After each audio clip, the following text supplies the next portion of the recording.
Have you ever noticed that the most wealthy and powerful people on the right also seem to be the most miserable? They always seem so bitter or furious or offended on some level, don't they? And a lot of them have more money, power, and influence than a lot of countries on the planet. This guy can't stop whining about how hard his life is from his multi-million-dollar golf club.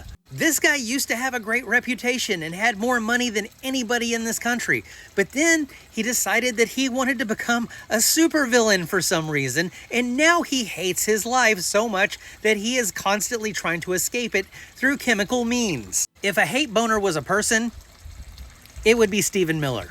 Steve Bannon looks like he's been in an ongoing battle with a Grim Reaper and he just barely escapes every single time. And these type of guys love to talk about their strength, how they're alphas, how they're winners, and how much they have in life. But anytime any of these guys open their mouth, all that comes out is resentment and anger and paranoia. They always look like they just got uninvited from who they thought was their best friend's birthday party. You would think that people that had this kind of money and power and influence would be, I don't know, fulfilled on some level, but absolutely not. They look like they get up and just have a big bowl of self-loathing for breakfast. But here is the absolute wild part.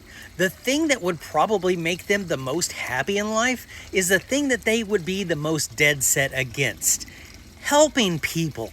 If I had the kind of money that Elon had, I would definitely be doing everything that I could to end homelessness or world hunger. If I had that kind of money, I'd be buying Congress people too, only I would try and get things like universal health care passed. I would be funding every scientific study that we could get away from killing animals to eat. I would definitely make sure that this world was a much better place by the time that I checked out of it.